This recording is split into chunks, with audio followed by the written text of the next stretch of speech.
Assalamualaikum warahmatullahi wabarakatuh. Bismillahirrahmanirrahim. Nahmaduka ya ghafuru ya syakuru. Shalli wa sallim barik ala sayyidina Maulana Muhammad wa ala alihi wa sahbihi asma'in nama ba'du. Teng ngersa para keluarga besar Kiai Haji Akil Sirot wabil khusus teng wau niki pernah paman kalian kula. Dados gadah otoritas meksa. Tapi itu saya keren yang bihan malah pernambah, nggih pernambah nggih putrine guru kula niku dimanfaatno beliau kayak gitu. Nggih sedanten para habaib wonten Mas Arif Kapolres sedanten ingkang kula hormati. Niki paling kula ngisi nampung 20 menit niku mun top niku mun. Dados katanya niku ahlul ilmi dihormati tapi nyatane dipeksa. Terus memang banyak paradok dalam ilmu usul fikih. Ilmu usul fikih itu ilmu yang menjadikan orang itu bisa berpikir. Gitu. Kalau tak cerita tentang pertama tentang Kiai Akil sing al-ma'ruf bi ahli nahwi. Nahwu riyen di era dulu itu dadekno tiyang dadi wali. Sampai disebut hatta nahat qulubuhum li nahwihi famin azimi sya'nihi lam tahwihi. Tetes orang-orang baik niku ketika wusul teng pangeran nyebut Allah la ilaha illallah mboten saged. Sagete namung nyebut dhamir sya'an niki niku hu. Akhire kathah toreko sing ha hu niku gara-gara ahli nahwu niku.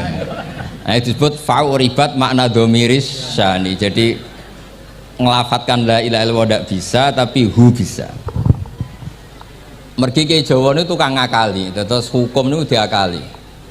Sakjane teke hadis ini mangkana akhiru kalamihi la ilaha illallah dakhalal jannah. Tapi ada kekhawatiran pas la ilaha mati. Lan la ilaha mati rak radi kaya ateis. Ora ono pangeran maujud mati. Sampean kan gak iso janjian mbek Israel. Kan mboten saged weanan, mboten saged kong kali kong. Nah, daripada la ilaha niku resiko karena takut mati pas la ilaha dereng illallah terus Kiai Jawa mulai nalkin ngangge Allah. Tapi Allah sarasan itu tidak mewakili la ilaha illallah. Akhirnya diambil dhamir sya'an fa'alam annahu la ilaha illallah. Niku asal usulnya. Cuma kebetulan thariqah kita tidak jalur itu, tidak jalur yang lewat dhamir napa? Sya'an. Tapi sementing tadi dawuhe Kiai Mustafa, sementing kita tahu secara ilmu. Terus nomor kali cerita uzlah wow. Kalau memang benar-benar uzlah. Terus kalau nu diundang acara-acara publik kemarin Habib Jindan gitu, hanya kepala ko ilmiah. Kemarin terakhir beliau ngerayu ini jari marrotan wahidah. Ini saya pegang. Dan itu dicatat di Loh Mahfud. Dan ciri utama Kiai itu tidak membatalkan perjanjian. Jenengan jauh marrotan wahidah pas nih. Ben gelem. Terus ngeten kula cerita sithik tentang ilmu yang sering kula utarakan. Di antara kitab yang dipakai guru-guru kita, sing dilanggengi Mbah Mun Maus niku kitab Ihya. Kula dari sekian cerita Ihya yang paling kula kenang niku bahwa ternyata Allah itu andaikan boleh dibahasakan niku cara berpikir tuh dalam bahasa tafsir disebut tanazul niku wong ben kaya orang kebanyakan. Saya ulang lagi supaya orang tuh kayak orang nopo kebanyakan. Ada dua ahli neraka yang dipanggil, yang satu ditakoki cung ning neraka piye rasane syarru makan mboten enak Gusti. Terus pangeran diken balik ya wis kono cung mlayu balik nang neraka. Niku tiangnya lari kencang, sekencang-kencangnya. Semangatnya seneng ngabe kon balik ning neraka. Ditakoki mbek pangeran, "Lho cung kon mara neraka kok seneng?" Kula nu pun kapok Gusti. Kula nu nyesal ketika di dunia nak jenengan utus niku lelat-lelet. Niki kula tobat dengan bukti dikan jenengan teng neraka kula mlayu. Lho nu pangeran akhirnya haru wong kok semangate mlebu neraka kaya ngono. Mergo diperintah pangeran. Ya dados niki ijazah jenengan akan mlebu neraka jenengan sing semangat nggih. Karena zaman ning donya sering diperintah Allah mboten napa?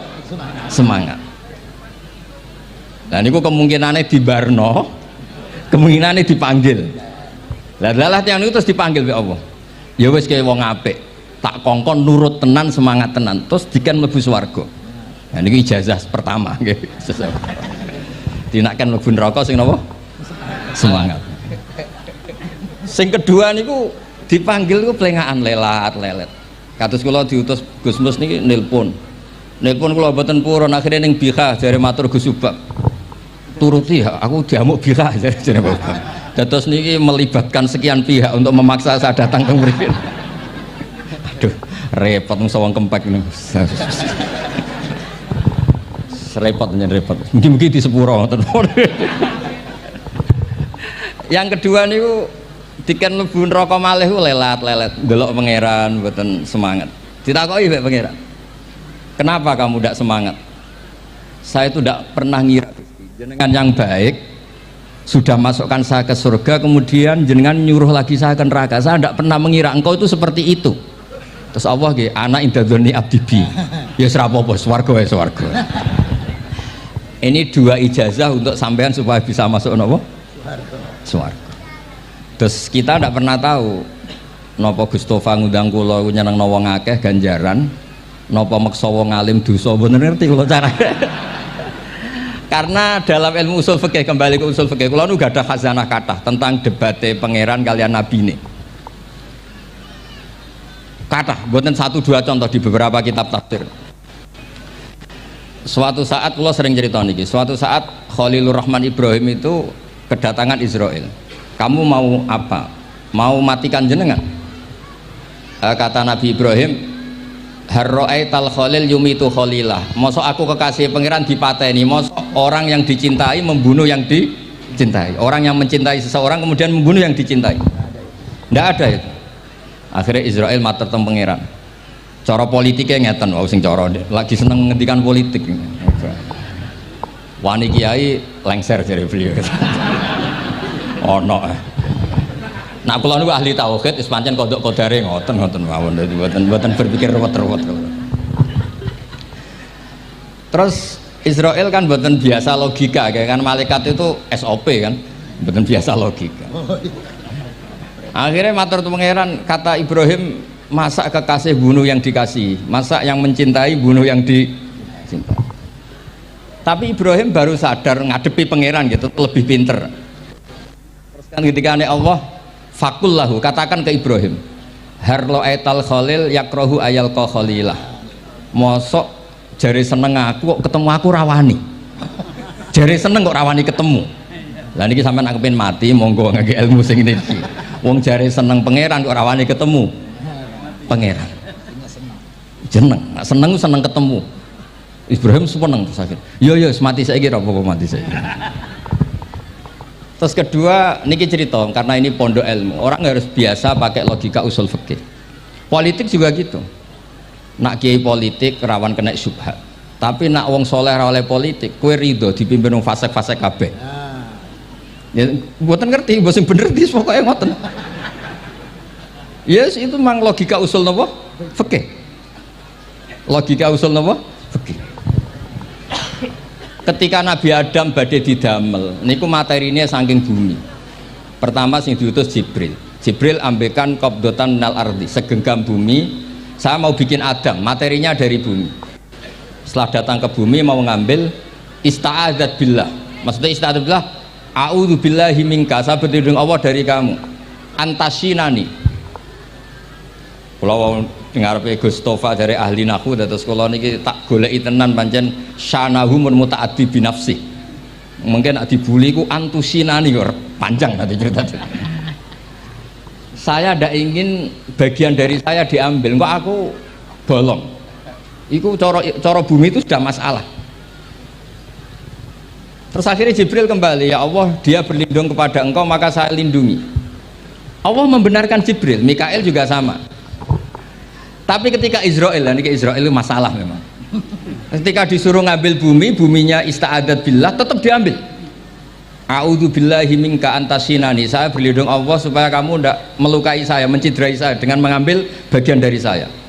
Kata Israel, wa a'udzu billah alla unaffidhu amroh. Saya juga a'udzu billah diperintah Allah kok tidak kasil. Kudu kasil. Lah saya tidak tahu yang benar istihadnya Jibril apa istihadnya Israil. Terus memang sudut pandang. Makanya dulu ketika banyak pondok putri itu kiai-kiai kuno dulu itu menentang. Alasannya nggih, nak bojone jelas khawatir kiainya kecobaan itu jelas. Tapi banyak kiai itu nggih khawatir tenan. Kecoba fitnatin nisa. Tapi ketika logikanya dibalik, apa kamu ridho para perempuan-perempuan muslimat itu tidak dapat pendidikan apa? Agama. Hanya karena orang soleh tidak punya nyali, tidak punya peduli mengajar. Tapi dia saged diwalik. Ustadz sing imane pas-pasan iku kowe ridho nak kecoba. Sampean milih mana? Ridho kecoba apa ridho bodoh? Nah, logika-logika usul fikih ini yang kemudian dipakai Wali Songo. Dipakai Wali Songo kemudian membiarkan sekian tradisi yang insya Allah itu salah sebetulnya. Tapi tidak sebanding dengan asmane Allah Subhanahu wa taala. Misalnya begini. Ngene iki dirungokno mawon. Sampeyan ra paham mboten napa-napa. Sampeyan nak ra paham sanggep ae tawadhu. Sepantese wong awam yo ora paham. Nak paham dadi kiai. Terus biasa mawon sampeyan nak ra paham aja tersiksa. Umpamane jenengan mboten kiai kok kon paham. Nah sampean pinter kados kula mestine ora ngrungokno, semangate hasud. Terus rivalitas perkara. Nah cara Mbah Mun nak cerita ngoten, dhisik ke zaman bodho iku angger kiai mbok cucuk. Bareng padha kiai niku koyok saingan. Niku pun sunatullah ndak bisa dihindari, niku pun sunatullah. Terus kembali lagi ya. Logika-logika usul fikih niku dipakai oleh Wali Songo. Ngeten ada cerita ini rungok nonton. Itu sudah saya cek di beberapa riwayat termasuk di Musnad Imam Ahmad. Ada orang ini bukti teorinya Wali Songo itu benar. Wonten tiyang gadah kesalahan. Niku dokumen kesalahan niku maddul basor sepanjang mata melihat. Wes ngoten jumlahnya 99 bok. Kayak apa banyaknya? Per bok maddul basor sepanjang mata nopo melihat. Ketika dia ditanya Allah itu kalau tanya demokratis. Adzolamat kakatabati, jangan-jangan malaikat saya sentimen, kalau kamu jelek ditulis, kalau baik enggak Gusti. Afalaka udhurun, jangan-jangan kamu saat salah itu punya alasan, enggak Gusti, ya memang salah. Tapi kata Allah, sudah kamu tenang saja, kamu punya ini. Itu hanya satu box, ya kira-kira kayak tempat jam tangan itu. Enggak, kamu punya ini, cukup ini. Terus malaikat tanya, ya Allah, apa artinya, apa ngefek itu kalau ditimbang dengan kejelekan sebanyak itu dengan satu box jam. Orang ini juga bilang, Gusti sudah ada usah ditimbang, nggak ngefek itu pasti kalah. Tapi setelah ditimbang menang yang satu box kecil tadi, karena di situ ada la ilaha illallah Muhammadur Rasulullah. Jadi malaikat diancam sama Allah, kamu berani tidak mempertimbangkan nama saya? Apapun banyaknya box itu dosa itu tidak saya. Kalau ini la ilaha illallah itu nama saya. Kamu berani tidak mempertimbangkan nama saya? Ya tidak berani Gusti, ya harus dimenangkan. Nah itu semalahnya kok pengajian ini ya ono ikhtilatur rijal wan nisa, tapi baru kayak ngaji di sepuro. Ya aja muni halal tapi ya aja muni terus gak ono faedahe. Di sepuro insyaallah. Karena kalau nuruti harus steril halal itu kayaknya tidak bisa. Terus di situ ditutup fala yaskulu ma'asmillahi ta'ala syai'un. Dibanding asmane Allah Ta'ala sesuatu itu tidak ada nilainya, pasti menang Allah Ta'ala. Sehingga banyak ulama ngendikan kowe nak berdosa, bersalah mojo iki. Dan kalau Anda dosa misalnya catatannya satu box terus di bawah ada astagfirullah, malaikat ditanya sama Allah, kamu berani tidak mempertimbangkan nama saya disebut di situ? Enggak berani. Nah, saya ini ribuan orang yang ngundang, saya berani mengabaikan. Bareng ana wong ngaku mbah ya mbah tenan wae. Ya terus ngoten, kowe wani gak mempertimbangkan Gustofa sing mantune Mbah Maimun. Ya. Semoga cara pandang malaikat nanti seperti itu. Tapi nanti kalau malaikat cara pandang, mbah kok tukang makso putu. Ya, itu mbah model opo. Nah saya ini sudah ngalah satu kali. Berikutnya logika kedua yang insya Allah terbangun di kalangan malaikat, yaitu mbah ora oleh maksa napa butuh. Ning dinggon mbah yang baik putune dolanan di Barno. Ini ora. Putu lagi asik-asik dolanan. Rene. Kon nyapu. Nah, itu udah jenis mbah yang baik. Lantas kula suwun lah ngaji usul fikih yang serius karena itu menjadikan kita bermartabat.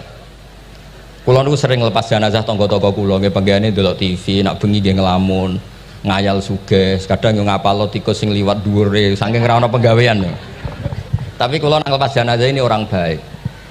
Sampai bojone protes, "HP opo lho Gus angger bengi iku mau ngelamun ngitung tikus liwat, ngitung apa." Terus kula matur, ngitunge aja ngono, ngitunge tarokal ma'asiya. Wong ning omah itu artinya tidak dugem, tidak melakoni maksiat. Itulah yang menjadikan usul fikih itu ilmu yang sangat terhormat. Coba kalau Anda jadi pakar usul fikih kayak saya, mau kaji betul usul fikih. Orang tidur semalaman jangan bahasakan tarokat tahajud, wa tarokal witro, wa taroka qiyamal lail. Tapi bahasakan taroka zina, wa tarokal ghibah, wa taroka kada wa kada minal ma'asi. Keren buatan? Keren. Kalau kamu udah ahli usul fikih maka kiai kok amen turu. Kiai kok guyon suwengi. Lu kiai guyon suwengi itu melawan. Kiai itu ustaz juga manusia. Karena bengi ku ya kepen nonton. Tapi kan buatan pantes. Akhirnya korbannya santri ini dijak guyon gak jelas. Lah apel neng rodo ya ora pantes. Ngelawan nafsu itu berat. Caranya ya dilalek-lalekno guyon niku. Lah muga-muga malaikat kabeh ahli usul fikih nganggep ngono iku perlawanan terhadap keinginan apa maksiat. Malaikat ngaji ora. Makanya itu disebut di kitab usul fikih Tanghubul Usul itu izma min mubahin illa wa yatahaqqaqu bihi tarku haramim ma fa yalzamu minas sukun tarkul qatli wa minas sukut tarkul ghibah. Tidak ada sesuatu yang mubah kecuali saat Anda lakukan, saat itu juga Anda meninggalkan keharaman. Maka sebetulnya mubah ini punya nilai yang luar biasa yaitu tarkul haram atau tarkul ma'asi. Jadi sawangane sampean nang omah kukar kukur mlebu metu, kukar kukur meneh mlebu metu, bariku turu angop ngorok. Nah, semoga malaikat ini al-usuli sehingga ngitung itu hada tarokal ma'asiyah kullaha. Hebat ini orang yang tinggal napa? Maksiat. Tapi nak malaikat itu jenis rada ekstrim. Alumni kempek suwengi ra tahajud ora witir ku alumni opo? Malah kalau niku ngaji usul fikih terus supaya diperdengarkan ke malaikat. Supaya teorinya pakai usul napa? Fikih. Jadi kalau melihat kita melakukan mubah niku dihitung tarkul napa? Ma'as. Nah, ini pentingnya ngaji. Kalau nate ditanya sama seorang dosen, Gus, masa iya Quran yang katanya mutu semutu-mutunya kemudian ada ayat kulu washrobu, mosok urusan mangan gak usah disuruh orang juga makan, terus kualitasnya kulu washrobu itu di mana? Terus kalau jawab, terus sorokan yang penting wopo rapat utawa seminar. Ndak ada rapat, ndak ada seminar itu kamu ndak mati, tapi kalau nggak makan itu mati. Penting mana? Ya penting makan. Lah iya, jadi orang itu lupa kalau sesuatu yang seserius itu karena menjaga nyawa yaitu makan. Terus karena makan tuh hal yang murah dianggap biasa, itu bahaya. Sehingga sebetulnya yang kita bisa jadi wali lewat hal-hal keseharian tidak bisa jadi wali karena tadi. Saya punya hadis, ini mudah sekali untuk Anda jadi wali. Bahkan di atas wali lah. Inna woha ta'ala layar do anil abdi, pakai inna masih pakai lam taukid. Inna woha layar do anil abdi ayakulal aklata fayahmadahu alaiha aw yasroba syarba fayahmadahu alaiha. Allah itu sangat ridho ada orang makan satu asupan kemudian dia muji Allah. Loh, orang tidak punya alpat itu tidak mati, tidak punya tanah ribuan hektar itu tidak mati, tapi kalau nggak makan sesuap nasi mati. Penting mana? Penting makan. Tapi gara-gara kamu tamak untuk syukur nunggu punya alpat, untuk syukur nunggu punya tanah banyak, Anda ini bodoh. Mau syukur saja syaratnya kok banyak. Jadi sebetulnya kalau kita mau jadi wali itu cukup setiap makan itu kamu syukur. Fayahmadahu alaiha aw yasroba syarba fayahmadahu alaiha. Makanya wali-wali dulu kalau didik raja yang sedang berkuasa itu ditanya, kamu raja besar, punya pengaruh besar, andaikan kamu di padang pasir dan kemudian Anda tidak mendapatkan air, sama sekali. Apakah kamu menggantikan kerajaan kamu demi beli satu seteguk air? Iya, akan saya beli karena saya kalau tidak minum mati. La tafrah bimulkin la yusawi jar'atamain. Kamu jangan bangga dengan sistem kekuasaan yang tidak senilai dengan seteguk air. Orang nggak jadi raja itu nggak mati, tapi kalau nggak minum mati. Terus akhirnya dosen itu tahu, wah berarti kuluwas robu itu luar biasa, Gus. Sangat luar biasa. Makan dan minum itu luar biasa. Makanya terus adat kiai mertamu mangan. Kalau tadi baru datang kon mangan, di sini ya ada mangan. Ya sanggep aja itu proses jadi wali ngoten Pak. Jadi segampang itu jadi wali. Nah, kemudian gara-gara torekoh terus jadi wali ku repot kon maca 10.000 wiridan kon opo. Kesuwen nih cara-cara kesuwen. Karena ini partai enggak torekoh tadi. Dulu abahnya Mbah Maimun Bazuber itu kalau disuruh wiridan lama-lama itu enggak mau. Sementing diridani pangeran, maca kok akeh-akeh. Nah, itu partainya partai ahlul ilmi. Ya partainya partai ahlul apa? Ilmi. Nah kemudian karena saya ini nekuni tafsir ya, itu saya kepengen ya menggerakkan supaya ilmu Quran itu menarik. Caranya apa? Cari sisi ekstrimnya. Kalau bolak-balik, kenapa sih orang nggak janggal? Nggak janggal itu udah iskal. Quran itu kan kalamullah. Saya lagi Quran itu kalamullah. Masa iya Allah yang Tuhan kemudian ngendikan iya kana butuh iya kanas tai. Kepadamu aku menyembah. Masa Allah ngendikan gitu pada kekasihnya Nabi Muhammad? Padahal Allah itu al-ma'bud bukan abid. Allah yang disembah bukan yang menyembah. Semua ahli tafsir, saya bukan bilang sebagian, semua ahli tafsir pasti ngendikan begini. Wa yuqaddaru qabla qaulihi ta'ala iyyaka na'budu qulu. Sebelum iyyaka na'budu itu ada kata yang disimpan yaitu qulu.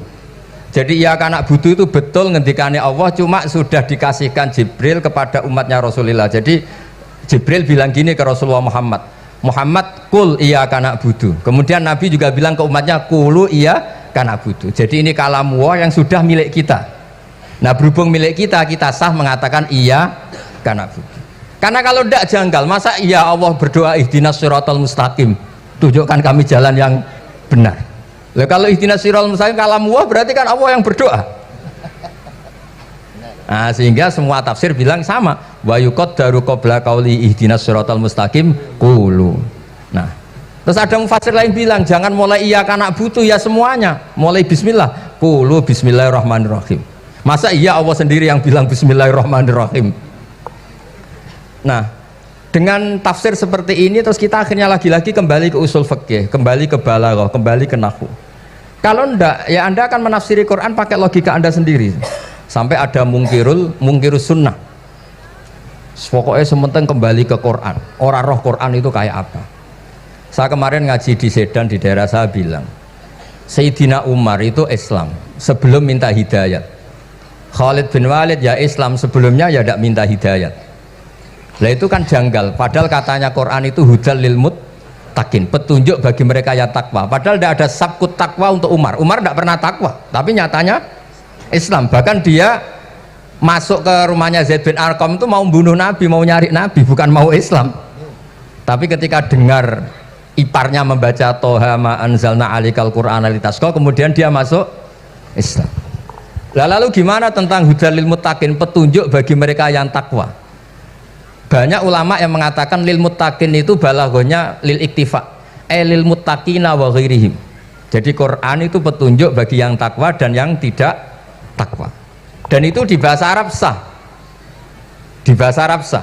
Misalnya gini ya, kalau sampean punya ponakan dolan cong-cong nang mangan, ya maksudnya ya mangan mbek ngombe, mangan tok seretan mati kan. Itu kan satu paket. Sarobila taqikumul harra wal barda, pakaian yang melindungi dari panas. Di situ gak disebut wal barda, tapi artinya juga wal barda. Karena kalau tidak diartikan lil iktifa, nanti Quran itu memberi petunjuk bagi yang sudah muttaqin. Corong doan nguyai segoro, wis takwa kok.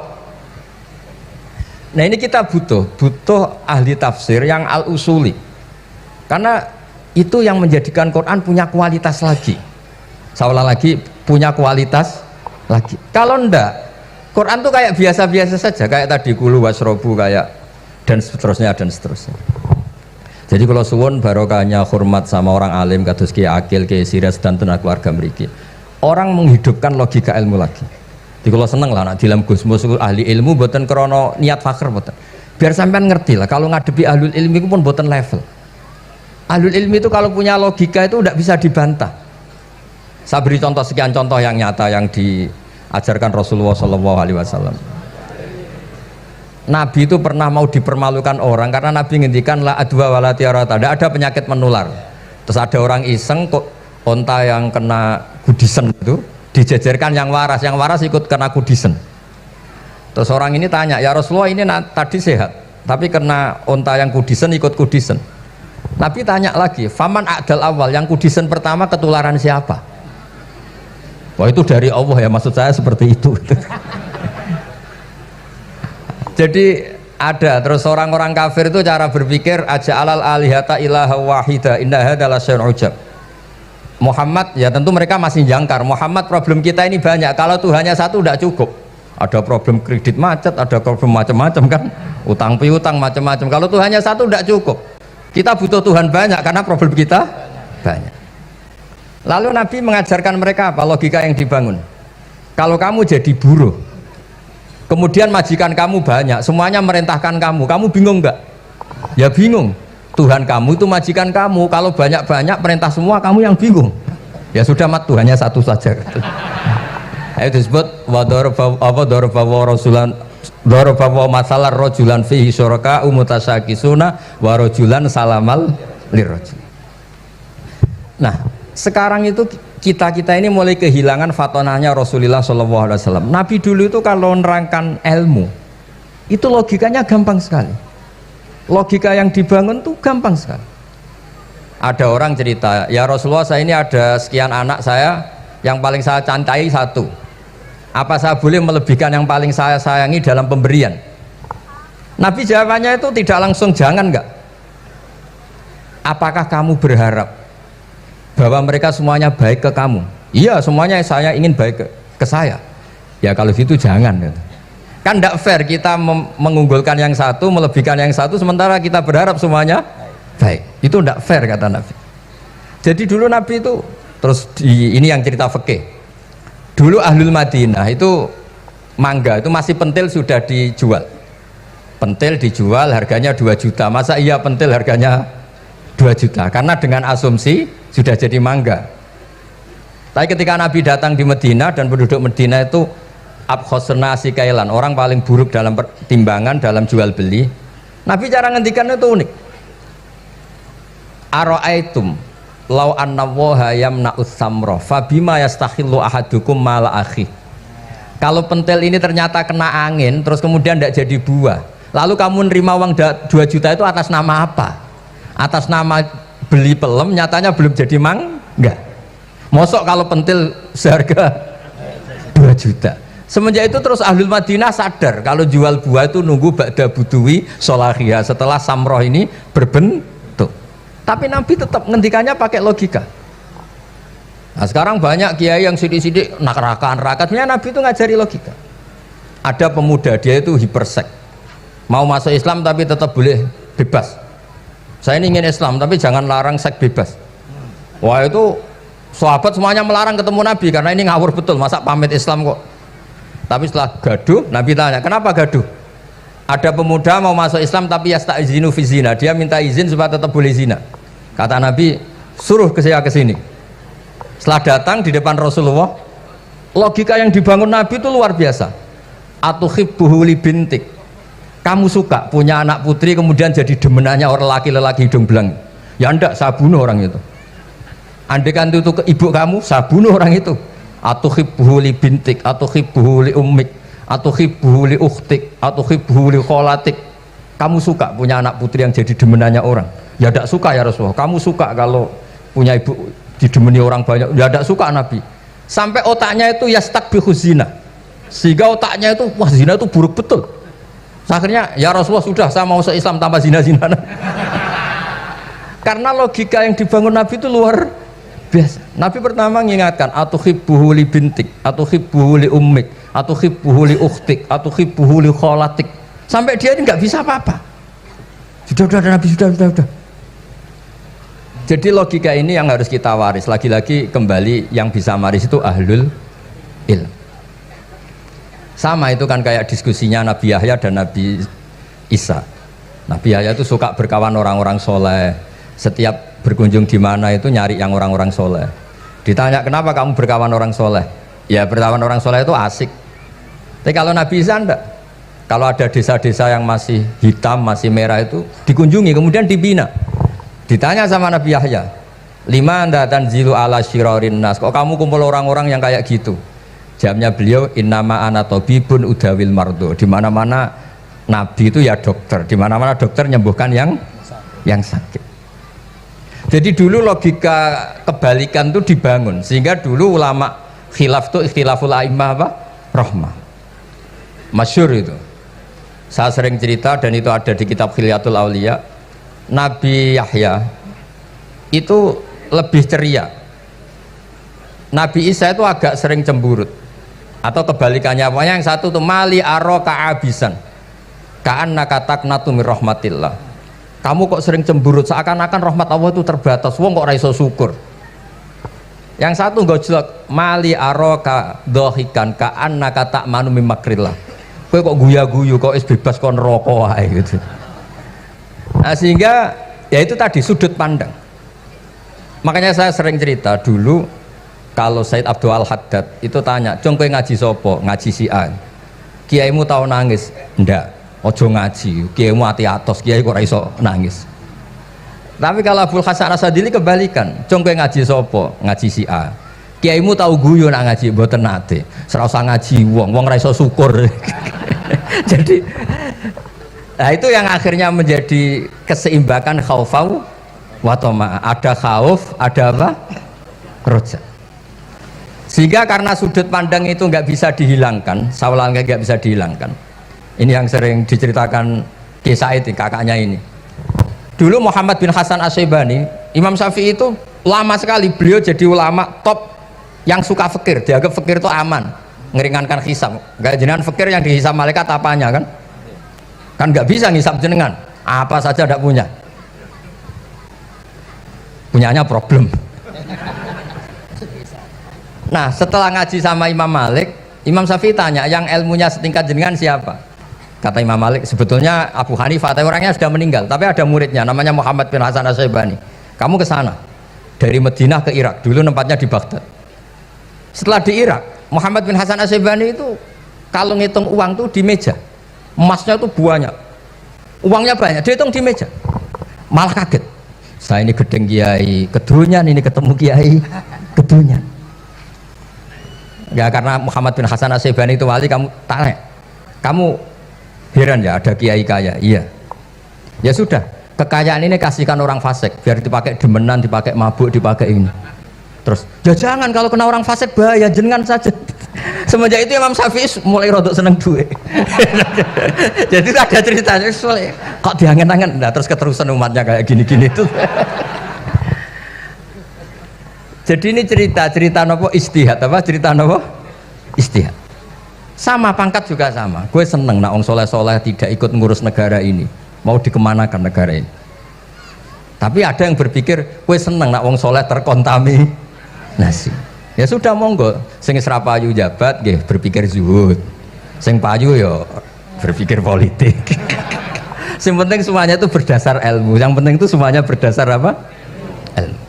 Karena ilmu ini basis yang paling diridani Allah Subhanahu wa Ta'ala. Masyhur itu di Ihya sering diceritakan Imam Ghazali, ana alim uhibbu kulla alim. Kata Allah, saya ini alim dan sangat mencintai orang alim. Karena orang alim ini yang tahu perspektif. Orang yang enggak, yang ngiranya, saya ulang lagi, yang ngiranya itu enggak ilmiah. Di depan orang alim itu sangat-sangat apa? Ilmiah. Yaitu tadi misalnya ada ayat wa min ayatihi manamukum billaili wan nahar. Masa iya tidur yang ngorok semua turunnya secara jelas kok jadi wamin ayati. Tanyakan ahli medis, sistem tubuh kita kalau nggak tidur tuh kayak apa rusaknya. Dan toat pas-pasan ini satu-satunya solusi yo turu. Bengi ngempet kepen delok dangdut, delok dugem. Barang turu jebule esuk wis bar alhamdulillah. Cara melek iman kamu seberapa? Tarikan-tarikan maksiat posisi kamu terjaga bisa kalah kan? Tapi kalau tidur sukses kan tarkul maksinya. Nah, karena tidur itu sukses menghilangkan maksiat disebut wa min ayatihi manamukum billaili wan nahar. Sampai Imam Ghazali ngendikan di makalah itu, sehingga nanti ibadahnya umat ini di akhir zaman an-naumu, ibadah terbaiknya itu tidur.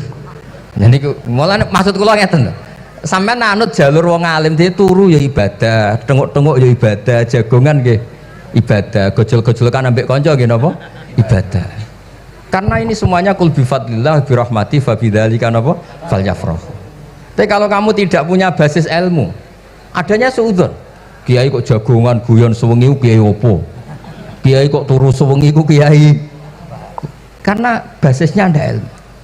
Padahal jelas ketika Rasulullah bikin urutan kebaikan, pertama Nabi ngendikan kamu menolong orang.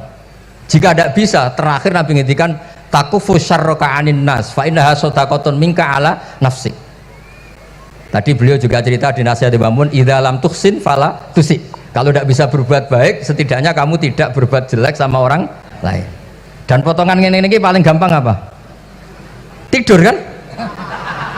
Wis sampean nak turu wis ra zina, ra maling, ra ngrasani wong wis ora tusik. Nah, dengan konstruksi usul fikih seperti itu kamu tahu kualitas ayat wa min ayatihi manamukum billaili wan nahar. Ya sama, ternyata makan itu yang menjaga nyawa, ternyata makan itu yang menjadikan syukur. Kalau kamu nggak percaya puasa, sama nak poso gedang goreng itu mewah, gedang goreng itu mewah, air satu teguk itu mewah. Makanya kalau lama dulu ada santri kepengen mangan enak, ya saya ingin mangan enak gini-gini, caranya gimana? Itu rumusnya ada sate, ada mie ayam. Idamuhu alju, kalau kamu ingin enak lauknya itu lapar. Ya kalau puasa itu semuanya kan enak. Nah itu lagi-lagi basisnya itu ilmu. Nah sekarang banyak orang yang sudah tidak peduli dengan ilmu, kayak ijazah dilakoni kan. Jadi kayak wiridan la ilaha illallah itu sebetulnya harus dibarengi dengan ilmu. Ini yang terakhir supaya nggak lama-lama. La ilaha illallah itu basisnya ilmu. Surga yang begitu mewah itu dibikin juga bagi yang melafadzkan la ilaha illallah. Neraka yang begitu ekstrim, sampai kalau benda dijatuhkan dari atas ke neraka itu sampai bawah nunggu 70 tahun. Bisa kamu bayangkan kalau kamu di dalam, naiknya susah itu. Ini dijatuhkan ke neraka itu sampai bawah nunggu berapa? 70 tahun. Loh, neraka sebegitu ekstrim itu dibikin untuk yang menolak la ilaha illallah. Berarti kalimat ini kalimat spesial. Kalimat yang neraka dibikin ya atas nama itu yang menolak, surga dibikin juga atas nama itu yang menerima. Itu satu saktinya la ilaha illallah. Sakti kedua, orang kafir 70 tahun ngelafadzkan la ilaha illallah sekali langsung dihukumi mukmin. Yughfar lahum ma qad salaf. Qul lil ladzina kafaru iyantahu yughfar lahum ma qad salaf. Orang yang melafadzkan la ilaha illallah Muhammadur Rasulullah itu dosa 70 tahun kafir itu hilang semua. Tapi gara-gara ada ilmu terus diumumkan tahlil dening Kiai Haji Niam mesti sing guri, wah sawi gue mesti gue. Padahal kalau kamu tahu ilmunya tadi, ini kalimat yang luar biasa, kalimat yang bisa melebur dosa. Bahkan dalam madzhab Sadiliyah itu unik. Kalau kamu wiridan la ilaha illallah itu jangan istighfar dulu, istighfarnya belakangan. Alasannya Abdul Hasan As-Sadili itu fa'lam annahu la ilaha illallah wastaghfir li dzambik li hadil kalimah. Orang kafir 70 tahun dia istighfar 100 kali enggak akan dimaafkan Allah, tapi ngelafadzkan la ilaha illallah langsung dimaafkan. Jadi orang bisa dimaafkan tuh barokahnya la ilaha illallah.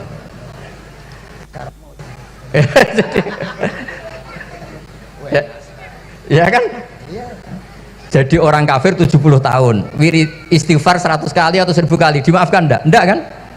Tapi kalau membaca la ilaha illallah dimaafkan. Jadi istighfar tuh ngefek positif itu kalau dibarengi la ilaha illallah. Makanya wastaghfir li dzambika bihadil kalimah. Kamu boleh istighfar berdasar hadil kalimah, berdasar la ilaha illallah. Tapi terus kemudian ya thariqah itu banyak, itu urusan rasa. Justru karena la ilaha illallah kalimat thayyibah harus disucikan dulu. Caranya istighfar dulu. Nah itu urusan monggo lah. Tapi apapun itu basisnya harus napa? Ilmu. Basisnya harus ilmu. Jangan malah sentimen. Wong di kuburan wiridan la ilaha dihukumi kafir. Nah, itu kan aneh. Wong kalimat ini yang kafir saja menjadi muslim, sekarang yang muslim menjadi kafir. Tuh faham kok seaneh itu gitu kan. Ya karena basisnya ada ilmu tadi. Coba kalau basisnya ilmu. Itu kan aneh betul. Hadil kalimah kalimatun soro bihal kafiru musliman. Fakaifa sorol muslimu bidzalika kafiron. Ini kalimat yang kafir saja menjadi muslim. Masa dengan kalimat yang sama yang muslim menjadi aneh enggak? Aneh. Jadi kalau suwon pokoknya basis ilmu harus sekuat-kuat. Ini caranya gini agak kiai kon sregep mulang ojo politik terus ngoten. Tapi politik itu bagian dari ilmu. Wis ra iso diterangno. Ya ngoten mawon. Assalamualaikum warahmatullahi wabarakatuh.